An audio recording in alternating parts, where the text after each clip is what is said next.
So hello everyone, welcome back on your YouTube channel Agrogal. उम्मीद करता हूँ दोस्तों आप लोग एकदम मस्त और स्वस्थ होंगे।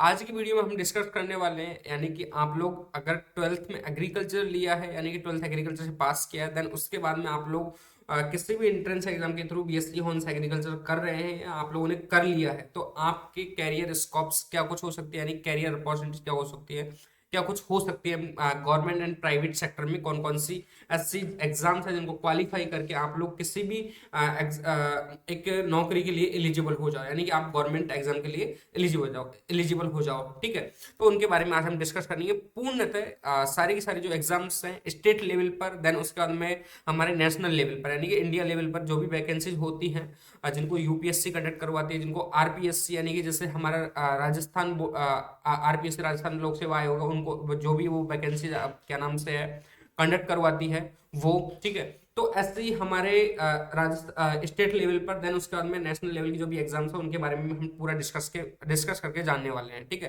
देन उसके बाद में आपके मन में रहता है कि सर मेरा फाइनेंशियल कंडीशन भी खराब है और मैं आफ्टर ट्वेल्थ मैंने ट्वेल्थ एग्रीकल्चर से किया है, तो क्या मैं बीएससी ऑनर्स एग्रीकल्चर नहीं कर रहा हूँ, तो कोई ऐसी एग्जाम्स भी है जिनके लिए मैं एलिजिबल हूँ और उनको देकर मैं नौकरी लग पाऊँ। क्योंकि अधिकतर स्टूडेंट नौकरी के लिए प्रिपरेशन है जो स्टार्ट कर देते हैं अपने आफ्टर ट्वेल्थ ही, और घर वालों के सपना ये होता है मेरा बेटे बेटी जो नौकरी लग जाए जल्दी से जल्दी और अपने पैरों पर खड़ा हो जाए, एक तरीके से अपनी भाषा में बोले तो। ठीक है, तो आज उसी के बारे में सारा सब कुछ डिस्कस करेंगे। जो विद्यार्थी एग्रीकल्चर लिया है, यानी कि ट्वेल्थ एग्रीकल्चर से पास किया है और बीएससी ऑनर्स एग्रीकल्चर कर रहा है, कर लिया है, तो उन्हीं के बारे में ये बहुत इंफॉर्मेटिव वीडियो है। और प्लस एडवांटेज भी बताऊंगा मैं बीएससी हॉर्स एग्रीकल्चर की, भाई आप लोगों को क्या कुछ एडवांटेज मिलने वाले हैं अगर आप लोगों ने बीएससी हॉर्स एग्रीकल्चर किया है। एक्स्ट्रा अपनी फील्ड के तो है ही ये एडवांटेज, लेकिन एक्स्ट्रा फील्ड के कौन कौन से एडवांटेज जो अपन को मिलने वाले हैं उनके बारे में डिस्कस करूंगा।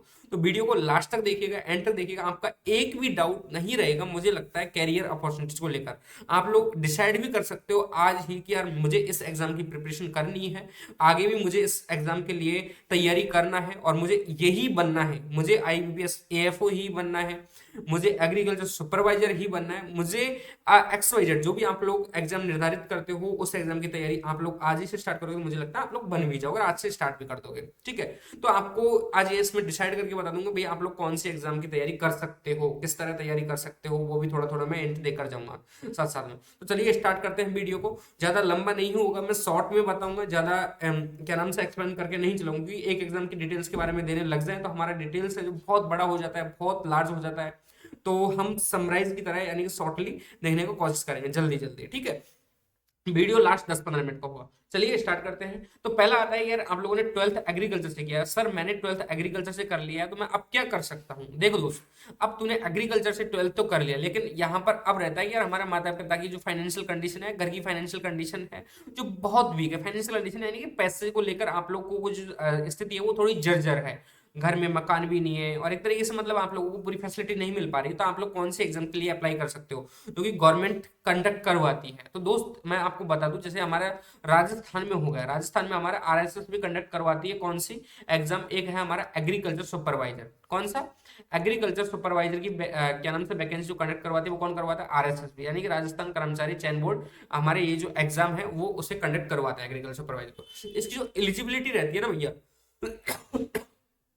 इसकी जो एलिजिबिलिटी रहती है यानी कि क्राइटेरिया रहता है, यानी कि आप लोग इसके लिए एलिजिबल होते हो, तो इसका एलिजिबिलिटी होती है आफ्टर ट्वेल्थ आप लोग एग्रीकल्चर सुपरवाइजर की एग्जाम दे सकते हो। लेकिन यहाँ पर आपके पास में एक प्लस पॉइंट क्या रहता है, प्लस पॉइंट ये रहता है कि इसमें सिर्फ और सिर्फ एबीसी वाले स्टूडेंट ही पार्टिसिपेट कर सकते हैं, यानी कि जिनके पास में ट्वेल्थ में एग्रीकल्चर रही है वही स्टूडेंट इसके लिए एलिजिबल रहेंगे, न कि आर्ट वाला कोई स्टूडेंट इसके लिए क्या नाम से है फॉर्म भर सकता नहीं। कोई जो मैथ वाला बंदा है जिसके पास में ट्वेल्थ में मैथ रही है या ट्वेल्थ में बायो रही है वो इसके लिए एलिजिबल नहीं है, सिर्फ और सिर्फ एग्रीकल्चर वाले स्टूडेंट हैं जो इसके लिए एलिजिबल रहते हैं। ये इनके लिए प्लस एडवांटेज है आपके लिए एक तरीके से। ठीक है, यानी कि प्लस एक पॉइंट मिल जाता है हमें यार, अपने कंपटीशन में जो स्टूडेंट रहेंगे सिर्फ और सिर्फ एग्रीकल्चर वाले ही रहेंगे। ठीक है, तो यहाँ पर आप लोग एक एग्रीकल्चर सुपरवाइजर की एग्जाम्स है जिसके लिए आप एलिजिबल हो जाते हो अगर ट्वेल्थ एग्रीकल्चर से कर लेते हो। देन उसके बाद में आरएसएस भी ही दूसरा एग्जाम कंडक्ट करवाती है हमारे लैब असिस्टेंट की। ठीक है, लैब असिस्टेंट की एग्जाम कंडक्ट करवाती है आपने।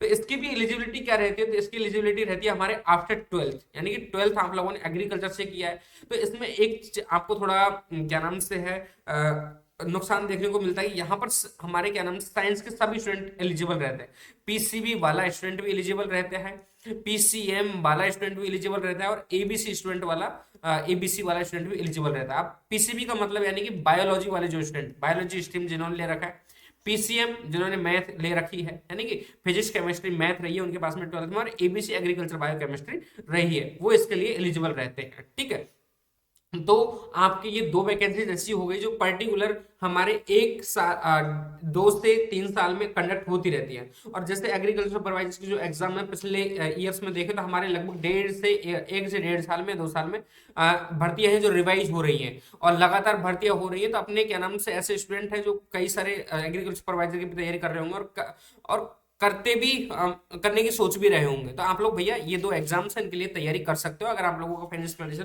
थोड़ा सा भी खराब है या ठीक सा नहीं है और आपका मन है गवर्नमेंट जॉब करने का तो आप लोग इनके लिए अप्लाई कर सकते हो। ठीक है, ये दो एग्जाम्स हो गई, ये आप लोगों को क्या नाम से है बहुत सहायतामंद होगी। आप लोग क्या नाम से 12th बाद में किसी गवर्नमेंट एग्जाम्स की तैयारी कर सकते हैं और एक नौकरी पाने का सपना है जो अपना साकार कर सकते हैं। ठीक है, अब एग्रीकल्चर 12th से कर लिया, लेकिन अभी आप लोगों ने एक काम भी किया होगा किसी एंट्रेंस एग्जाम के थ्रू। ठीक है, एंट्रेंस एग्जाम के थ्रू आप लोगों ने अपने देश की टॉप यूनिवर्सिटी में एडमिशन लिया होगा या स्टेट की टॉप यूनिवर्सिटी में एडमिशन लिया होगा, स्टेट की किसी भी यूनिवर्सिटी में आप लोगों ने एडमिशन ले लिया, प्राइवेट यूनिवर्सिटी में एडमिशन ले लिया। ठीक है, तो आपके पास में अब क्या कुछ लिया है, तो वो कौन से कोर्सेज के लिए, वो बीएससी हॉर्स एग्रीकल्चर वाले जो कोर्स है उसके लिए आप लोगों ने अप्लाई किया और उसमें आपका एडमिशन भी हो चुका है। आपके मन में है कि अब आफ्टर बीएससी हॉर्स एग्रीकल्चर हम क्या कर सकते हैं प्राइवेट सेक्टर में, देन गवर्नमेंट सेक्टर में हम कौन कौन से एग्जाम के लिए एलिजिबल हैं उनके बारे में हम बात करेंगे। ठीक है, तो ये हो गई हमारा क्या नाम से एंट्रेंस एग्जाम के थ्रू हम लोगों ने क्या नाम से किसी प्राइवेट एंड गवर्नमेंट यूनिवर्सिटी में एडमिशन लिया। देन उसके बाद में आप लोगों ने बीएससी हॉर्स एग्रीकल्चर कर लो कंप्लीट कर लिया, ऐसे मानकर चलो आप लोगों ने कंप्लीट क्या नाम से बीएससी हॉर्स एग्रीकल्चर कर लिया है। तो आपके पास में प्लस पॉइंट क्या रहता है यहाँ पर, तो देखो दोस्त यहाँ पर हमारे आरपीएससी एग्जाम कंडक्ट करवाती है। ठीक है, आरपीएससी एग्जाम कंडक्ट करवाती है जो भी एग्रीकल्चर सेक्टर से रिलेटेड होती है। देन आप लोग क्या नाम से है स्टेट पीसीएस के लिए भी क्या नाम से एलिजिबल रहते हैं, जो कि हमारा क्या नाम से है अपने अपने स्टेट का एक बोर्ड होता है, जैसे हमारे राजस्थान का है, राजस्थान का मान कर आरपीएससी यानी कि राजस्थान लोक सेवा आयोग। ठीक है, इस तरह से हमारा आरएएस का एग्जाम कंडक्ट करवाते हैं। यहाँ पर बीएससी ऑनर्स एग्रीकल्चर वाले स्टूडेंट भी एलिजिबल रहते हैं। आपके पास में ये प्लस पॉइंट है आपके पास में। ठीक है, देन उसके बाद में यहाँ पर रहता है आरएसएसबी, है ना, आरएसएसबी यानी कि राजस्थान कर्मचारी चयन बोर्ड भी हमारी कई सारी वैकेंसीज करवाता है, तो उनके लिए भी आप लोग एलिजिबल रहते हो। यहाँ पर आपके पास में प्लस पॉइंट रहता है। देन उसके बाद में रेलवे के सेक्टर में भी खूब सारी वैकेंसीज है जो आपके निकलती हैं और जिसमें एग्रीकल्चर वाले स्टूडेंट की भी कई एक दो वैकेंसीज होती है जिनमें आवश्यकता होती है बहुत ज्यादा, और आप लोग वैसे भी अप्लाई कर सकते हो रेलवे की वैकेंसीज के लिए भी। ठीक है, देन उसके बाद में अपना रहता है कि एक एसएससी लेवल की जो भी एग्जाम्स है,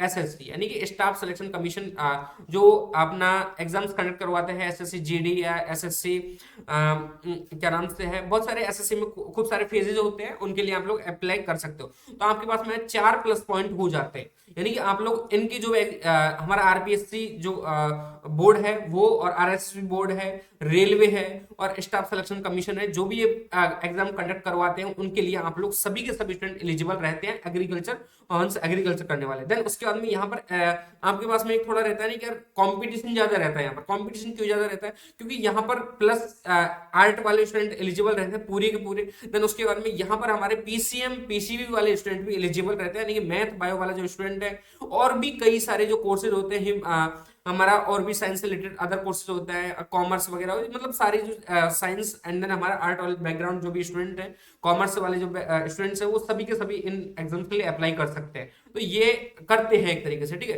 तो ये आपके पास में थोड़ा है कि यार आप लोगों को गवर्नमेंट एग्जाम की जरूरत है तो आप लोग इनके लिए भी अप्लाई कर सकते हो, ये प्लस पॉइंट रह जाता है आपके पास। एक रहता है हमने तो बीएससी ऑनर्स एग्रीकल्चर किया सर, हमें तो एक स्पेशली बीएससी हॉर्स एग्रीकल्चर करके हमें एग्रीकल्चर सेक्टर की किसी एक स्पेशल एग्जाम में पार्टिसिपेट करना है।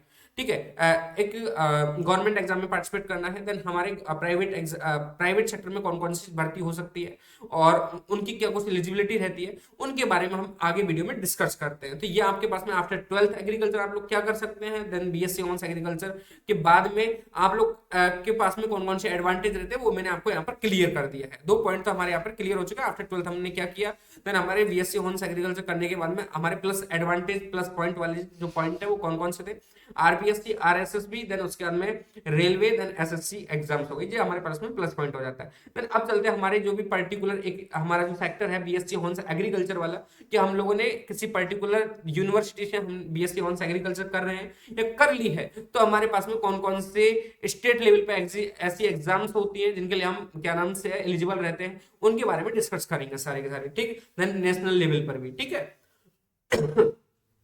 चलिए स्टार्ट करते हैं। हमारा यहाँ पर 3 सेक्शन बने हुए हैं। गवर्नमेंट सेक्टर के जो भी एग्जाम्स हैं उनकी एलिजिबिलिटी बीएससी ऑनर्स एग्रीकल्चर है, वेबसाइट पर यानी कि रिलेटेड वेबसाइट है, एग्जाम की रिलेटेड वेबसाइट है, उनकी जानकारी जो इन वेबसाइट पर मिलेगी। देन फ्रीक्वेंसी प्लेसमेंट यानी कि आप लोगों को यहाँ पर ऑकेशनल देन रेगुलर दो क्या नाम से है ऑप्शन देखेंगे। ऑकेशनल का मतलब है कि आपका पार्ट टाइम जॉब होगा एक तरीके से, यानी कि आप लोग कुछ समय के लिए वहां पर एलिजिबल रहते हैं, यानी कि कुछ समय के लिए आप लोग जॉब कर सकते हैं, 2-3 महीने आपके मन चाहे तब उसे छोड़ सकते हैं, ऐसा आपके मन में रहता है। कभी कभी कभार रहता है ना, आप लोग किसी इंडस्ट्री में काम कर रहे हो, इंडस्ट्री में काम करते करते आपको लगे यार ये काम हो नहीं पाएगा, मैं बोर हो चुका हूँ, अदर काम में भी अपन जा सकते हैं, एक तरह की ऑकेशनल जॉब वो हो जाती है, प्राइवेट जॉब हो जाती है एक तरह की। और रेगुलर का मतलब हमारी गवर्नमेंट एग्जाम्स हो गई, तो आप लोग ये समझना, ठीक है, मैं इसलिए मैंने जरूर बताया। तो यहाँ पर हमारा स्टेट डिपार्टमेंट ऑफ एग्रीकल्चर है, यानी कि एसडीओ जो डिपार्टमेंट है वो कौन कौन सी वैकेंसी है जो कंडक्ट करवाता है, कौन कौन सी एग्जाम्स है वो कंडक्ट करवाता है, ठीक है। तो यहाँ पर होता है पहला जो एग्जाम्स होता है वो हमारा एग्रीकल्चर ऑफिसर का जो एग्जाम है वो हमारा स्टेट डिपार्टमेंट करवाता है, ठीक है। तो एग्रीकल्चर ऑफिसर की जो एग्जाम्स की डिटेल्स हैं वो हमारे इस संबंधित वेबसाइट पर मिल जाएंगी, ठीक है। और ये जो जॉब है हमारी रेगुलर होती है, ठीक है, एओ की जो एग्जाम है वो रेगुलर होती है। देन हमारे क्या नाम से है एग्रीकल्चर एक्सटेंशन ऑफिसर की जो वैकेंसीज होती हैं यानी कि एयू के लिए एईओ के जो संबंधित जानकारी है वो इसी वेबसाइट पर मिलेगी, वो भी हमारे ऑकेशनल हो सकती है, रेगुलर हो सकती है, देन हमारे यानी कि प्राइवेट एंड गवर्नमेंट दोनों हो सकती है, ठीक है। और इनसे रिलेटेड जो भी जानकारी आप लोगों को भाई कितना तनख्वाह रहता है या आप लोगों को किसी संबंधित एग्जाम से रिलेटेड, यानी कि मुझे सर इस एग्जाम के लिए तैयारी करना है और आप उस एग्जाम को मुझे सेलेक्ट करके कमेंट में कमेंट करके बता सकते हैं सर मुझे इस एग्जाम के बारे में पूरी डिटेल्स चाहिए, तो उस एग्जाम की मैं पूरी डिटेल्स वीडियो एक पर्टिकुलर वीडियो में ले आऊंगा, एक विशेष वीडियो में ले आऊंगा, उस टॉपिक पर मैं विशेष वीडियो बनाऊंगा। जैसे एग्रीकल्चर ऑफिसर की, तो एग्रीकल्चर के लिए ऑफिसर के लिए क्या कुछ एलिजिबिलिटी रहती है, कितना कुछ उम्र का रहता है, कितना कुछ क्या नाम से हमारा मार्क होना चाहिए ग्रेजुएशन में, कितना कुछ सैलरी होता है इनका, क्या कुछ काम रहता है इनका, तो वो सारा सब डिटेल्स है वो जब एग्जाम्स के जैसे हमारा एओ की जो एओ एओ ऑफिसर होता है यानी एग्रीकल्चर ऑफिसर होता है उस रिलेटेड जानकारी एक पर्टिकुलर वीडियो में ले आऊंगा। तो वो आपकी खुद की क्वेरी है, वो आप लोग मुझे कमेंट में कमेंट करके बता सकते हैं। आप कभी भी मतलब कमेंट्स में कमेंट करके बताएंगे उसको मैं रिप्लाई करूंगा, रिप्लाई के माध्यम से एक वीडियो भी बना दूंगा आपके लिए, ठीक है, आपकी सहायता के लिए। तो चलिए आगे, ये तो हो गया हमारे स्टेट डिपार्टमेंट के लिए। लेकिन यहाँ पर हमारा आता है ministry of agriculture and farmers welfare, ये हमारी जो क्या नाम से इस सेक्टर, ये एक तरह की सेक्टर है, ठीक है, मिनिस्ट्री ऑफ एग्रीकल्चर में एग्रीकल्चर जो हमारा सेक्टर है इसमें हमारे टेक्निकल असिस्टेंट की वैकेंसी निकलती है और यहाँ पर जो साइट दी हुई है इस पर आपको इसके रिलेटेड जो जानकारी है वो मिल जाती है। और ऑकेशनल जॉब रहती है 2 से 3 साल के लिए आप लोगों को करनी ही होती है, एक बार ले लिया तो, ठीक है। देन एक रहता है हमारा इंस्टीट्यूट ऑफ बैंकिंग, यानी कि बैंकिंग सेक्टर में आप लोगों के पास में एग्रीकल्चर फील्ड ऑफिसर यानी कि एएफओ की आपके पास में बहुत बड़ी अपॉर्चुनिटी होती है, आईबीपीएस एएफओ, ठीक है, आईबीपीएस एएफओ यानी कि institute of banking personal selection, ठीक है, यह हमारा हो जाता है एग्रीकल्चर फील्ड ऑफिसर। तो इस रिलेटेड जानकारी जो इस पर मिल जाएगी, इस साइट पर मिल जाएगी। और ये जॉब है जो रेगुलर होती है ना, इसके लिए आप लोगों को एग्जाम्स देने होते हैं, ठीक है। देन उसके बाद में स्टेट एग्रीकल्चर यूनिवर्सिटी, जैसे देखो हमारे राजस्थान में है, राजस्थान की जो भी स्टेट यूनिवर्सिटी हो गई, एयू कोटा हो गई, एयू जोधपुर हो गई, एयू क्या नाम से उदयपुर हो गई, एमपीयूटी उदयपुर, और एस के एन यू हो गई, और बीकानेर वाली जो यूनिवर्सिटी, यानी कि पर्टिकुलर जो स्टेट्स हैं उनकी जो यूनिवर्सिटियां हैं वो भी अपने अपने एग्जाम्स हैं वो कंडक्ट करवाती है। जैसे हमारे फार्मर मैनेजर की एक पोस्ट होती है जो इन केवीके में, जो केवीकेज में होते हैं फार्मर मैनेजर, तो उनकी जो क्या नाम से है वैकेंसी जो जो निकालती है हमारी स्टेट यूनिवर्सिटी, है ना, स्टेट यूनिवर्सिटी निकालती है। और ये जो जॉब है हमारे रेगुलर भी हो सकती है, यहाँ पर ऑकेशनल देगा, लेकिन ये रेगुलर भी होती है, ठीक है। इनके लिए भी एग्जाम्स कंडक्ट होते हैं। और आप लोग कुछ यूनिवर्सिटी रहते हैं जो हमारे क्या नाम से है प्राइवेट तरीके से, यानी कि डायरेक्ट आप लोगों की एलिजिबिलिटी के अनुसार वो डायरेक्ट भी एडमिशन ले लेती है, मतलब डायरेक्ट भी आप लोगों को उस पोस्ट पर क्या नाम से है सेलेक्ट कर देते हैं एक तरीके से, ठीक है। देन एक आता है हमारा AEOS, यानी कि इन रीजनल एग्रीकल्चरल रिसर्च स्टेशन पर हमारे क्या नाम से ये भी एक तरह की पोस्ट हो गई, ठीक है। देन एक होता है हमारा teaching assistant in agriculture polytechnics के बारे में, ये भी एक तरह की वैकेंसीज हो गई। तो इनके बारे में जो सारी की सारी जानकारी है वो आप लोगों को कहाँ मिलेगी, पर्टिकुलर यूनिवर्सिटी की जो वेबसाइट है उस पर मिल जाएगी, ठीक है। जैसे आप लोग एयू जोधपुर की वेबसाइट पर जाकर विजिट करना, तो वहां पर इन जो जॉब्स की वैकेंसी जो निकलती है, पिछली बार कम निकली थी, एग्रीकल्चर सुपरवाइजर की भी यहाँ पर आप लोगों को इन यूनिवर्सिटी की जरूरत होती है। तो एग्रीकल्चर सुपरवाइजर की ये पर्टिकुलर विशेष यूनिवर्सिटी जो खुद जो यूनिवर्सिटी है वो खुद वैकेंसी निकालती है और खुद एग्जाम कंडक्ट करवाती है, यूनिवर्सिटी एग्जाम कंडक्ट करवाती है इसका भी, ठीक है। तो ये आपके पास में एक प्लस पॉइंट रह जाता है। और इसके लिए भी एलिजिबल हमारे 12th वाले जो स्टूडेंट है वो भी एलिजिबल रहते हैं किसी यूनिवर्सिटी की एग्रीकल्चर सुपरवाइजर पोस्ट के लिए, ठीक है। आपके समझ में आया। नेक्स्ट उसके बाद में आया है NABARD, NABARD National Bank for Agriculture and Rural Development. NABARD में हमारा assistant manager grade A, manager grade B, BSc honours agriculture, MSc, PhD इसकी एलिजिबिलिटी हो जाती है और रेगुलर ये जॉब रहती है हमारे एक तरीके से, ठीक है। Union public commission service commission जो भी हमारे यूपीएससी है, जो आईएफएस, ठीक है, आईएफएस जो हमारा बनता है, मतलब सबसे टॉप वाली जो जॉब है वो हमारी इंडियन फॉरेस्ट सर्विस वाली होती है। तो क्या नाम से इसके लिए आप लोग एलिजिबल रहते हैं, बीएससी ऑनर्स एग्रीकल्चर कर लिया था आप लोगों ने, तो इसकी जो रिलेटेड जानकारी है वो यूपीएससी गवर्नमेंट इन जो क्या नाम से है साइट पर मिल जाता है। ये जो रेगुलर भर्ती है एक तरीके से, आपको रेगुलर तनख्वाह मिलती है एक तरीके से, ठीक है। और इसकी जो भर्ती है वो एनुअली होती है, यानी कि साल भर, यानी कि साल भर में एक वैकेंसीज होते हैं। हमारे यूपीएससी की जो एग्जाम है उस मतलब हर साल निकलती है और हर साल आप लोग अप्लाई कर सकते हो इसके लिए, ठीक है, आईएफएस के लिए। देन उसके बाद में आता है हमारा agriculture insurance and company of limited, यानी कि एक तरीके से हमारे प्राइवेट कंपनी होगी, और जिसमें हमारे एडमिनिस्ट्रेटिव ऑफिसर की जो वैकेंसीज हैं वो आती है।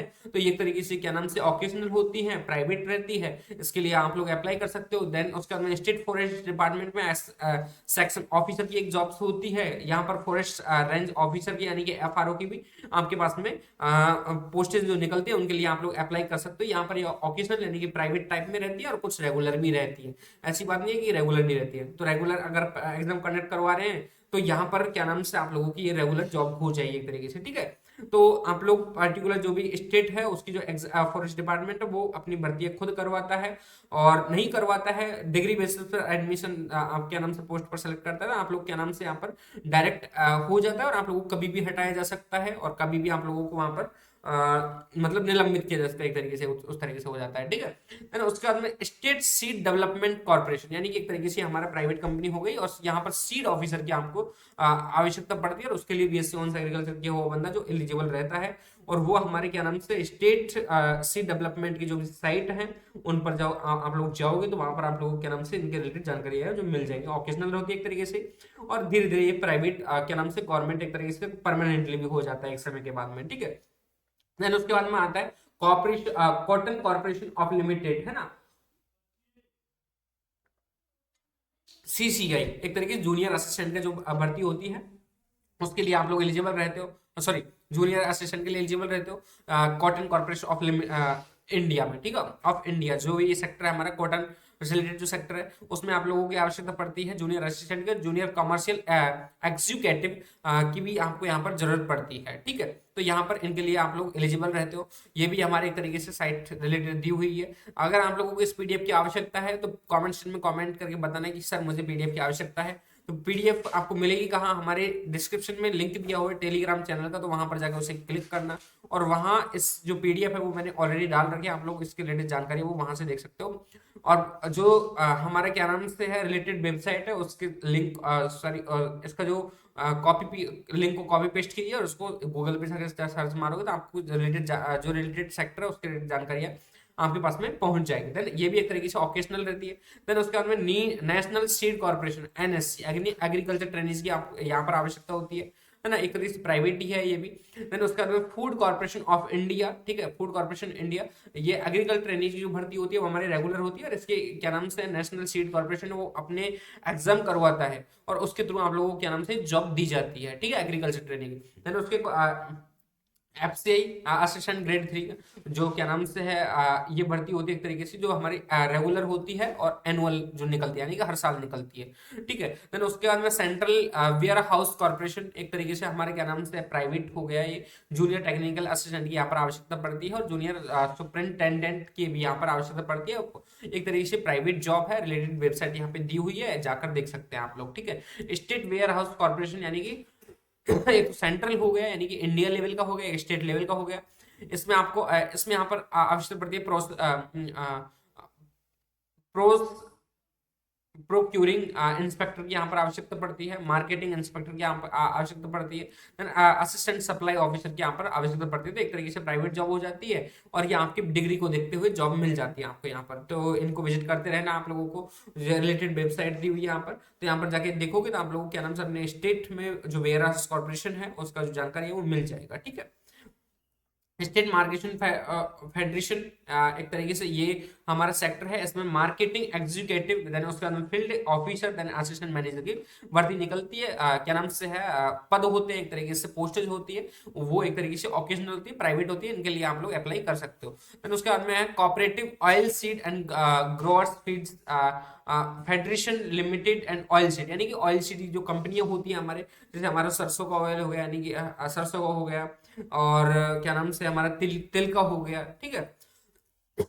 तो इन जो हमारे तेल वाली जो तेल हो गया यानी कि ऑयल वाली जो कंपनियां होती है उनमें हमारे फील्ड ऑफिसर की आवश्यकता पड़ती है और एक तरीके ऑकेशनल जॉब होती है, एक प्राइवेट जॉब होती है, और ये हमारा फील्ड ऑफिसर की क्या नाम से है पोस्टेज निकलती है। लेकिन इनमें भी बहुत सारी पोस्टेज निकलती है, आप लोग जाके विजिट करोगे तो बहुत सारी पोस्टेज है वो निकलती रहती है और टाइम, और ये मानो कि आप लोग क्या नाम से है बहुत सारी जो कंपनियां हैं वो जॉब निकालती ही रहती हैं।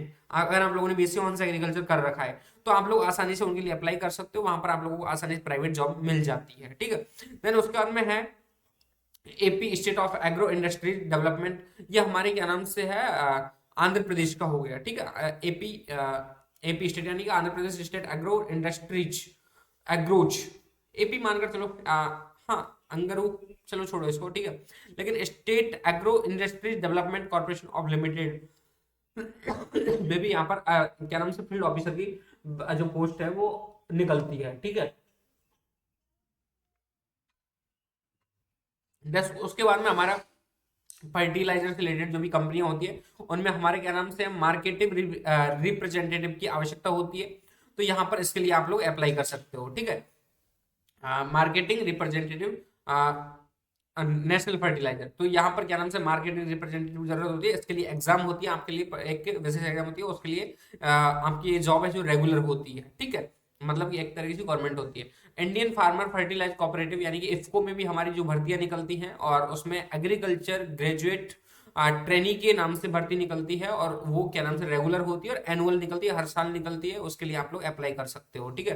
देन उसके बाद में क्रेसिक भर्ती कोऑपरेटिव लिमिटेड में भी आप लोगों क्या नाम से फील्ड रिप्रेजेंटेटिव ट्रेनी की भर्ती निकलती है, जो भी एक तरीके से रेगुलर होती है, एनुअल होती है, ठीक है, हर साल निकलने वाली। देन उसके बाद में fertiliser and chemicals Travancore limited यानी कि फैक्ट, तो यहाँ पर सेल्स ऑफिसर की आवश्यकता पड़ती है और फील्ड ऑफिसर की आवश्यकता पड़ती है। इसके लिए भी आपने क्या नाम से है आपकी बीएससी ऑनर्स एग्रीकल्चर एलिजिबिलिटी रहती है, आप लोगों को एग्जाम देना होता है इनका पर्सनल, ठीक है, और उसके बाद में आप लोगों को ये जॉब है जो रेगुलर मिल जाती है, एक तरीके से गवर्नमेंट जॉब हो जाती है आप लोगों की, ठीक है। देन उसके बाद में food safety and standard authority of India में भी हमारे क्या नाम से है फूड इंस्पेक्टर की भर्ती निकलती है, वो एक तरह की रेगुलर होती है। नेशनल इंश्योरेंस कंपनी लिमिटेड में भी हमारे एग्रीकल्चर अप्रेंटिस की वैकेंसी निकलती है, पोस्ट रहती है, उसके लिए आप लोग अप्लाई कर सकते हो। ऑकेशनल रहती है। टोबैको बोर्ड यानी कि तंबाकू फील्ड में भी हमारे क्या नाम से फील्ड ऑफिसर की वैकेंसी पोस्ट रहती है, और उसके लिए भी आप लोग अप्लाई कर सकते हो। एक तरीके से ऑकेशनल रहती है। कॉफी बोर्ड यानी कि जो कॉफी होता है हमारा, उसके लिए जूनियर लाइसेंस ऑफिसर यानी कि जूनियर टेक्निकल ऑफिसर बोल सकते हैं हम उसे। तो एक तरीके से इस पोस्ट के लिए आप लोग क्या नाम से है अप्लाई कर सकते हो, और ऑकेशनली जॉब रहती है हमारे। सेंट्रल सिल्क बोर्ड में भी हमारे क्या नाम से है यहाँ पर हमारे technical assistant and field officer की पोस्टेज होती है, उनके वो के उनके लिए आप लोग अप्लाई कर सकते हो। एक तरह प्राइवेट रहता है। नेशनल इंस्टीट्यूट न्यूट्रिशन यानी कि उसमें भी हमारे क्या नाम से है टेक्निकल असिस्टेंट की पोस्ट रहती है, उसके लिए आप लोग अप्लाई कर सकते हो। ये प्राइवेट प्राइवेट चल रहा है सारा का सारा, ठीक है। बाबा एटॉमिक रिसर्च सेंटर में भी यानी कि जो रिसर्च सेंटर्स हैं उनमें भी हमारे पर्टिकुलर क्या नाम से उसकी टेक्निकल असिस्टेंट की वैकेंसी निकलती रहती हैं, और उनके लिए भी आप लोग यानी कि जो पोस्टेज है वो निकलती रहती है, उनके लिए आप लोग अप्लाई कर सकते हो, ठीक है। देन हमारे southern region farm machinery training and testing institute Anantapur, ये हमारे क्या नाम से पर्टिकुलर एक संस्थान का हो गया जो क्या नाम से अपना पोस्ट निकाल रहा है, और उस पोस्ट के लिए आप लोगों की जो एलिजिबिलिटी है वो फॉर्म भरा जाता है, उसके अनुसार आपके क्या नाम से यहाँ पर डायरेक्ट आपको यहाँ पर जॉब मिल जाती है एक तरीके से, ठीक है। देन उसके बाद में रहता है हमारा national agriculture cooperative marketing federation में भी हमारा जूनियर फील्ड रिप्रेजेंटेटिव की आवश्यकता होती है। देन उसके बाद में राष्ट्रीय केमिकल एंड फर्टिलाइजर लिमिटेड में भी हमारे क्या नाम से असिस्टेंट मार्केटिंग ऑफिसर ग्रेड ई ओ की यानी कि A0 की कोई रहता है हमारे, तो इसमें भी हमारे क्या नाम से ये पोस्ट निकलती है। इसके लिए आप लोग एलिजिबल रहते हो, BSc ऑनर्स एग्रीकल्चर किया है आप लोगों ने। देन उसके बाद में एक और जॉब आता है defence research development and organisation DRDO में भी भर्ती निकलती है। वो एक तरह की ऑकेजनल रहती है, और उसकी जो मिनिमम जो सैलरी होती है वो हमारे 50,000 से स्टार्ट होती है, 50,000 रहता है एक तरीके से, ठीक है। एग्रीकल्चर ऑफिसर की यहाँ पर आवश्यकता पड़ती है, एग्रीकल्चर जॉब एक तरीके से, ठीक है। तो यहाँ पर रहता है हमारा इंस्टीट्यूट ऑफ फॉरेस्ट बायोडाइवर्सिटी, कभी यही एक पोस्ट निकालता है, उसके लिए भी आप लोग एलिजिबल रहते हो, ठीक है। देन उसके बाद में हमारा सेक्टर आ जाता है Indian council of forest research and education, जो हमारा सेक्टर है वो भी हमारे टेक्निकल असिस्टेंट की भर्ती निकालता है, जो फील्ड की और लैब रिसर्च के लिए दो क्या नाम से है वैकेंसी, टेक्निकल असिस्टेंट जो फील्ड का रहता है और एक लैब रिसर्च का रहता है। तो उस जो भी पोस्ट वो निकालती है उनके लिए भी आप लोग क्या नाम से एलिजिबल रहते हैं आप लोग, ठीक है। देन उसके बाद में आपके रहता है क्या सर, आप लोगों ने इतनी सारी जॉब्स हमें गिना दी हैं, डिफेंस में हो गई, राष्ट्रीय केमिकल हो गई, पर्टिकुलर एक संस्थान में खूब सारी वैकेंसीज निकलती हैं, उनकी पोस्टेज को हम ध्यान रखें। क्योंकि एक जो संस्था चल रही है उसमें बहुत सारी पोस्टेज जॉब्स हैं वो निकलती रहती है, ठीक है। तो यहाँ पर रहता रहे क्या कि सर आप लोगों ने प्राइवेट जॉब्स बहुत ज्यादा है और गवर्नमेंट बहुत कम। देखो दोस्त, आप किसी भी कंपनी में जाओगे तो वहां पर भी आप लोगों का एक रहता है कि यार आप लोग सेट हो गए, सेट होने के बाद में आपकी धीरे धीरे सैलरी है वो 50,000 से 60,000, 60,000, 70,000, और एक करीब 5-6 साल बाद में आपकी सैलरी है वो 1-1 लाख तक पहुंच जाएगी, और पहुंचने वाली है। आगे आने वाले समय में तो बहुत सारी वैकेंसीज और निकलने वाली है, और जॉब्स के ऑप्शंस है जो ओपन होंगे एग्रीकल्चर सेक्टर में। तो आप लोगों ने एग्रीकल्चर ले लिया है तो आप लोग अब डिसाइड कर लीजिए भी कौन से एग्जाम के लिए आप लोगों को क्या नाम से अप्लाई करना है। देन अब आप लोग सोच रहे हो कि यार मैंने तो यूजी कर लिया और मुझे पीजी करना है, पीजी करके मुझे क्या नाम से साइंटिस्ट वगैरह बनना है, असिस्टेंट प्रोफेसर वगैरह बनना है, तो आप लोगों को उसके लिए पीजी करना होगा, ठीक है। तो अगर आप लोग पीजी के लिए जा रहे हो देन उसके बाद में आप लोगों को आवश्यकता है यार सर हम आफ्टर एमएससी कौन कौन सी ऐसी जॉब्स है उनके लिए हम एलिजिबल रहने वाले हैं, तो आप लोग मुझे उसके लिए कमेंट्स में कमेंट करके बताए जाएंगे। सर इसके लिए भी एक विशेष वीडियो बना दीजिए, एक वीडियो बना दीजिए जो आफ्टर एमएससी हम लोग कौन कौन सी गवर्नमेंट एंड प्राइवेट जॉब्स के लिए एलिजिबल हो जाते हैं। तो श्योर मैं आपके लिए वीडियो भी बनाऊंगा। उम्मीद है दोस्तों आप लोगों को वीडियो ये है जो इन्फॉर्मेटिव लगी होगी, और पूरा पर्पज यही था कि आप लोगों को पास में सारी सारी ऑथेंटिक इन्फॉर्मेशन जो पहुंच पाए, और जो भी हमारे गवर्नमेंट एंड प्राइवेट सेक्टर की जो एग्जाम्स होती है वो उनकी डिटेल्स है वो जानकारी आपको मिल पाए। और ये पीडीएफ आपको टेलीग्राम चैनल पर मिल जाएगी। टेलीग्राम चैनल को फॉलो करना ना भूलिएगा, क्योंकि आने वाले समय में ऐसी ऑथेंटिक अपडेट्स है जो टेलीग्राम चैनल पर मिलती रहती है। तो यूट्यूब चैनल को सब्सक्राइब करना तो बिल्कुल ही ना भूलिएगा, क्योंकि एग्रीकल्चर सेक्टर से रिलेटेड एक तरह के एकमात्र ऐसा विश्वासमंद एंड भरोसेमंद ऐसा चैनल है जो इस पे आपको authentic updates time to time मिलेंगे। ठीक है, कभी गुमराह नहीं किया जाएगा आप लोगों को। एक वीडियो के लिए बहुत सारा टाइम आपका खराब कर देना, एक छोटा सा पॉइंट जिसके लिए आप लोगों को बहुत सारा टाइम खराब कर देना, ये हमारी आदत है नहीं। ठीक है, जो वीडियो आती है ऑथेंटिक आती है, बहुत शानदार आती है, उसके आप वीडियो देखोगे तो आपकी पूरी नॉलेजेबल रहती है एक तरीके से। ठीक है, तो उम्मीद है वीडियो ये भी आप लोगों को इन्फॉर्मेटिव लगा। अगर वीडियो इन्फॉर्मेटिव लगा है तो वीडियो को लाइक और क्या नाम से लाइक करके अपने दोस्तों के साथ में शेयर जरूर करें। अगर आप लोग सोच रहे हैं 12th में एग्रीकल्चर करवाने के अपने बेटे को, अपने भाई बहन को, जो भी सोच रहे हैं, तो उसको उनको भेजिए कि आपके पास में ये ऑप्शंस होंगे। आफ्टर 12th एग्रीकल्चर आप लोगों ने करते हो तो देन उसके बाद में आप 12th के बाद में एग्रीकल्चर करते हो तो कितने सारे वैकेंसीज के ऑप्शंस है जो आपके पास में, अदर एडवांटेज भी हमारे मैंने आप लोगों को बताए वो रहते हैं। देन और क्या नाम से एक सेक्टर वाइज जो वैकेंसीज निकलती है प्राइवेट एंड गवर्नमेंट सेक्टर में, तो वो भी मैंने आप लोगों को यहाँ पर बताई है, तो आप लोग उनको शेयर जरूर कर सकते हैं। देन उसके बाद में चैनल को सब्सक्राइब करना तो बिल्कुल ना भूलिएगा। सब्सक्राइब करके बेल आइकन को प्रेस कर लीजिए, जिससे आने वाले समय में टाइम टाइम वीडियो आप लोगों को देखने को मिलती रहे। देन अगर आप लोगों को चाहिए कि सर मेरे ने तो बीएससी ऑनर्स एग्रीकल्चर नहीं कर रहा हूँ, मैं बीएससी ऑनर्स हॉर्टिकल्चर कर रहा हूँ, बीएससी ऑनर्स फॉरेस्ट्री कर रहा हूँ, बीएससी ऑनर्स फिशरीज कर रहा हूँ, तो उसके लिए भी अगर आपकी रिक्वायरमेंट रहती है तो आप लोग मुझे कमेंट करके बता के जाइए। मैं रिसर्च करूंगा उसके बारे में, पूरा का पूरा डिटेल्स में रिसर्च करके पूरा डीपली रिसर्च करूंगा, उसके बाद मैं आप लोगों को वीडियो बनाकर दूंगा। ठीक है, ये मेरी जिम्मेदारी बनती है एज ए आपका मेंटोर। ठीक है, तो चैनल को सब्सक्राइब और बेल आइकन को प्रेस कर लीजिए। मिलता हूं ऐसे ही एक और नेक्स्ट इंफॉर्मेटिव वीडियो के साथ में, तब तक के लिए बने रहे हमारे यूट्यूब चैनल एग्रो गूगल के साथ में। पूरा वीडियो देखा आप लोगों ने, इसके लिए दिल की गहराई से धन्यवाद। अगर बहुत बहुत बहुत बहुत ठीक है, मैं आपका सदा आभारी रहूंगा अगर आप लोगों ने पूरा वीडियो देखा है तो। मिलता हूं नेक्स्ट ऐसे ही एक और इंफॉर्मेटिव वीडियो में। जय जवान जय किसान, और जो भी है हमारा, मिलते हैं नेक्स्ट वीडियो में।